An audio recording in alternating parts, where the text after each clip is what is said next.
was reported at a Paris shopping mall. ISIS is again threatening the U.S. Morning again, George, and he claims no drugs right now, but we did talk a lot about his past drug use. If I were the devil, if I were the devil, if I were the prince of darkness, I'd want to engulf the whole world in darkness, and I'd have a third of its real estate and 4/5 of its population, but I wouldn't be happy until I had seized the ripest apple on the tree, thee.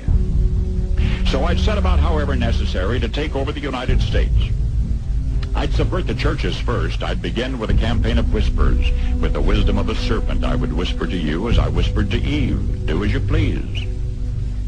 To the young, I would whisper that the Bible is a myth. I would convince them that man created God instead of the other way around. I would confide that what's bad is good and what's good is square. And the old I would teach to pray after me, Our Father, which art in Washington. And then I'd get organized. I'd educate authors in how to make lurid literature exciting so that anything else would appear dull and uninteresting. I'd threaten TV with dirtier movies and vice versa. I'd peddle narcotics to whom I could. I'd sell alcohol to ladies and gentlemen of distinction. I'd tranquilize the rest with pills. If I were the devil, I'd soon have families at war with themselves, churches at war with themselves, and nations at war with themselves, until each in its turn was consumed. And with promises of higher ratings, I'd have mesmerizing media fanning the flames. If I were the devil, I would encourage schools to refine young intellects, but neglect to discipline emotions. Just let those run wild. Until before you knew it, you'd have to have drug-sniffing dogs and metal detectors at every schoolhouse door. Within a decade, I'd have prisons overflowing. I'd have judges promoting pornography. Soon I could evict God from the courthouse, then from the schoolhouse, and then from the houses of Congress. And in his own churches, I would substitute psychology for religion and deify science. I would lure priests and pastors into misusing boys and girls and church money. If I were the devil, I'd make the symbol of Easter an egg and the symbol of Christmas a bottle. If I were the devil, I'd take from those who have and give to those who wanted until I had killed the incentive of the ambitious. And what'll you bet? I couldn't get whole states to promote gambling as the way to get rich. I would caution against extremes in hard work, in patriotism, in moral conduct. I would convince the young that marriage is old-fashioned, that swinging is more fun, that what you see on TV is the way to be. And thus I could undress you in public, and I could lure you into bed with diseases for which there is no cure. In other words, if I were the devil, I'd just keep right on doing what he's doing. Paul Harvey. Good day.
The occult just refers to secret practices. The word occult in Latin basically means hidden. In the post-Enlightenment world, the occult becomes outside of sanctioned religion, tending towards sort of private activities perceived as countercultural. But it does have a relationship to this idea of experiment, practice, and producing results through an activity. For me as an artist, that sounds a lot like making artwork. The art I make affects people that I'll never meet. That in a way is a kind of action at a distance.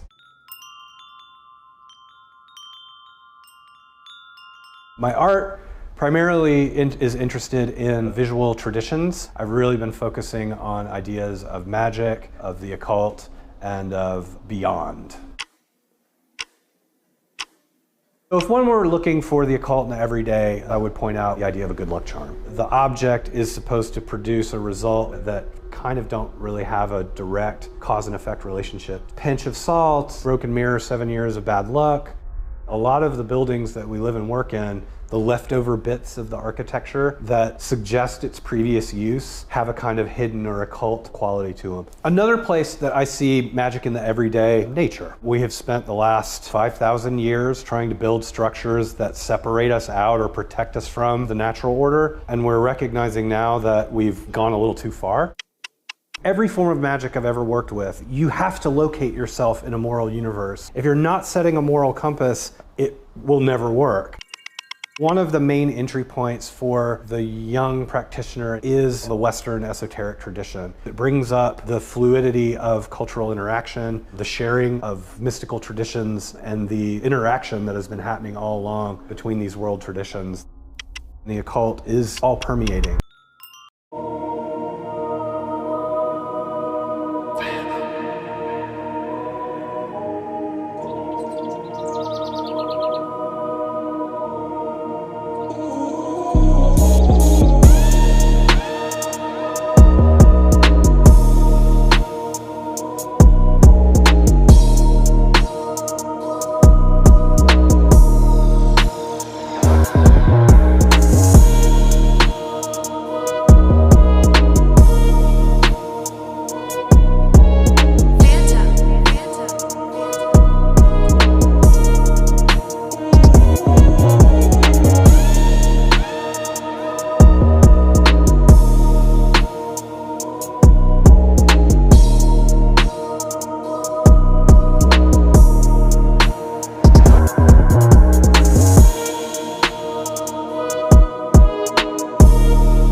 Music videos are an excellent way for artists to give exciting visuals for their music. Not only can the videos enhance the message of the song lyrics, it can also portray a message completely separate from the actual song. These popular music videos have some hidden messages believed to be linked to everything from ex-lovers to elite secret societies. Sia Chandelier. In 2014, singer Sia released the video for her single Chandelier. Something that could be missed in the video is the number 7. The number is depicted on the door when the dancer is standing in the frame. This number is believed to be Sia's life path number. This is calculated by adding the numbers of her birth date, which is 12/18/1975. All the numbers added together gets 34. Then add the 3 and 4 to get 7. The dancer in the music video, Maddie Ziegler, has the same life path, number 7. Katy Perry Roar. In 2013, Katy Perry released her hit Roar, which was a female anthem about finding oneself and overcoming obstacles. But many theorists believe there is more to this song than meets the eye. Well, Eye of the Tiger, that is. Many theorists believe that it is a homage to the tiger's eye, which is used in witchcraft to offer protection. According to them, witchcraft is practiced by many popular entertainers who show their devotion to the Illuminati.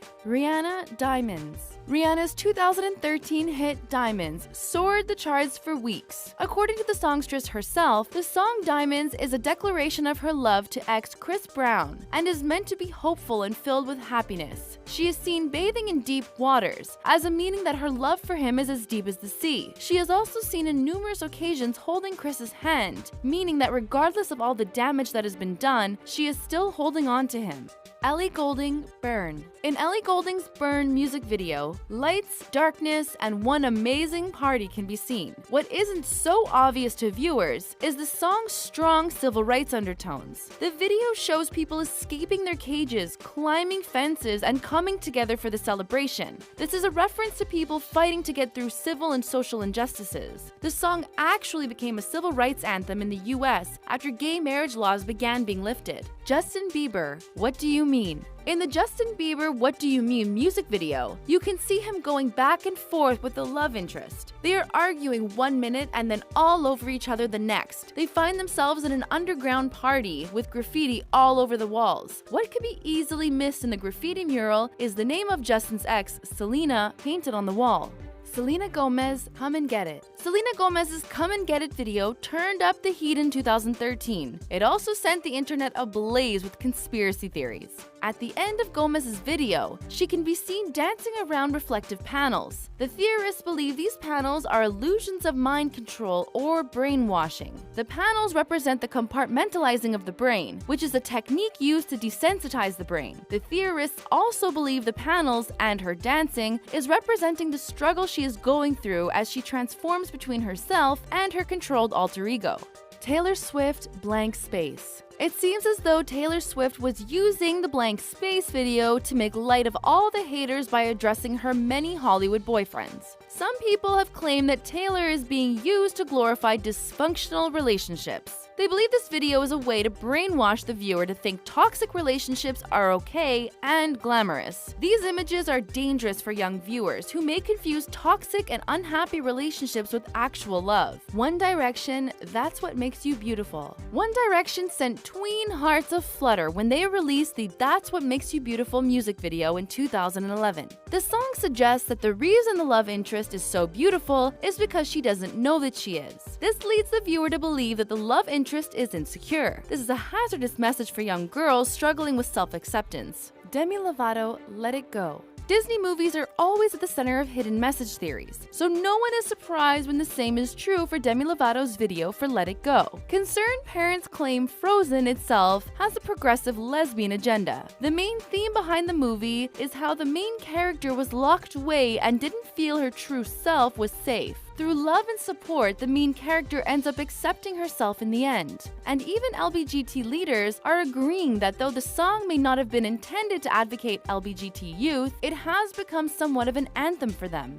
Beyoncé, Single Ladies. Beyonce reminded all young women that if he likes it, then he should put a ring on it. This message didn't sit well with many feminists. Though Queen Bee is known to be a strong female leader, this song received backlash as an anti-feminism anthem. These women were concerned that the song implies that marriage and a ring are the only goals to happiness for a woman. They also didn't like the singer's choice of wording when she referred to the female body as it. They believe calling women's bodies it makes them objects and less human.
truth is I don't know where I let you go and lost my way. Said it would never happen, then walked out the door, yeah, once again. Can't even start to imagine a life